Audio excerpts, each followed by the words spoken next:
Hello friends, welcome to my channel. Please do me a favor, like and subscribe. Who hate me, who would like to cancel me, who would like to see me either burn in hell, as I'm told, or disappear off the face of the earth. And I'm not going anywhere. It was like the outcomes weren't matching the crime, right? The punishment didn't fit the crime. And so I thought, how do I reach my kids in a way that they're going to understand?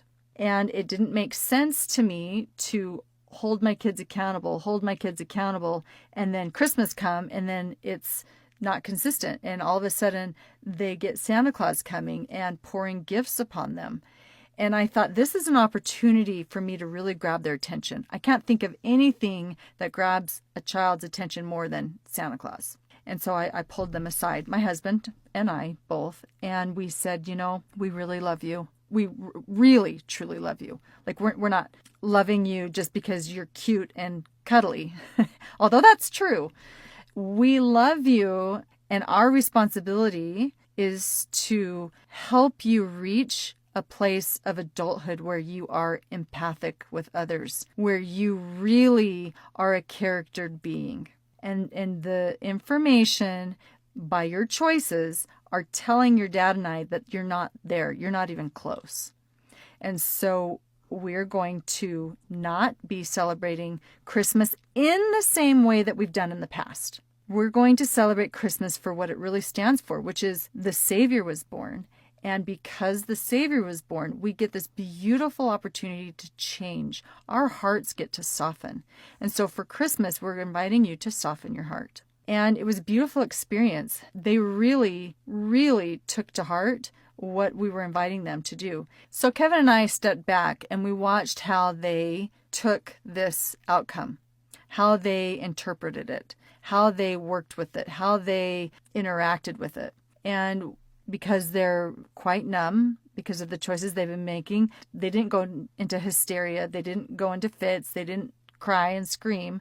They just were like, okay, okay. And Christmas morning came, and the two decided they were going to play elves, and they would find the packages under the tree, and they'd say, oh, this is to Mom, or oh, this is to Chad, or this is, Abby's, and they would take the gifts and give it to the person whose gift it belonged to. And they enjoyed that, and they decided that they were going to make this day the most fun day of the year. I started pulling out the carpet 3 years ago. I knew my son would end up in prison, and it wasn't too many years down the road. And he'll agree 100% with that. He was making choices that were going to wind him up in prison for life. And so I thought, do I step in and start holding him accountable in ways that are going to be disappointing for him right now, and put him on the path where he's using his agency to serve and to love, which is what he's done with this chair, this beautiful example of him showing love.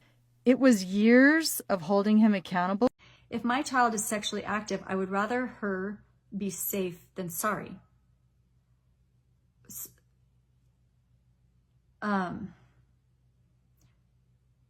So your daughter is, your daughter's going to be, well, I don't know if she's going to be sorry, but I feel sorrow that your daughter's even in this situation. It's not having a baby that creates the sorrow. That is not what creates the sorrow. She is abusing her body. She is giving herself to some punk who thinks he's cool because he has a baseball scholarship. She's not honoring who she is. She's not keeping herself safe. You have not taught her how to keep herself safe. Birth control doesn't keep people safe. Individuals are responsible for their own safety. If she wants to be safe, if you want her to be safe, she needs to know the principles of safety. Birth control does not create safety. Being honest, being responsible, being humble, that is what creates safety. So you need to do that for yourself first. You have modeled to her control. You have modeled for her how to be unsafe. And she is following suit.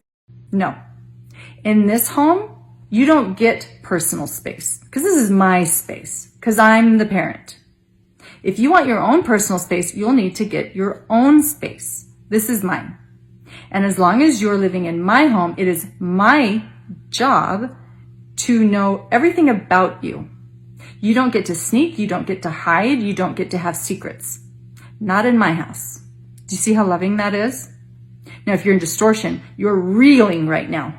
If you're in distortion, you're ready to pull your hair out right now. You're ready to scream. So think about how that feels in your system as you hear me say it. If a child is in truth, they won't have any problem with that. Okay, got it. That makes sense.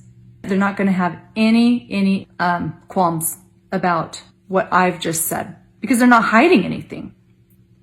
Because privacy really is appreciated, and they can be in their room, and they can have 4 walls on a bathroom, and they can have a to understand is where disconnect comes from. This shooter was disconnected, and it's unfortunate that we don't see disconnect until someone's killed. And what this disconnect is spiritual death. We have a body that has the physical, flesh and blood, and then we have the spirit. And we get awakened, we get shocked when the human body dies, when it's killed. Where is the shock when someone is spiritually dead? That's what. I have a daughter who's 15 now, and she has been fighting really invasive acne for a year. We've started finding remedies over the last year, but it's been years, plural, that we have, when I say we, I have been trying to help her find remedies for this outbreak. And it's difficult.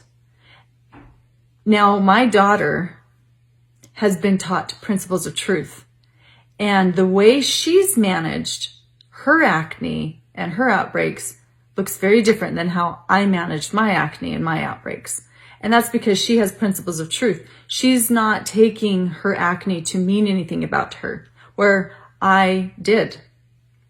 I saw the acne and I thought that meant I was ugly. Thank you so much for watching. Let me know what you think down below in the comments. Like, subscribe, and share.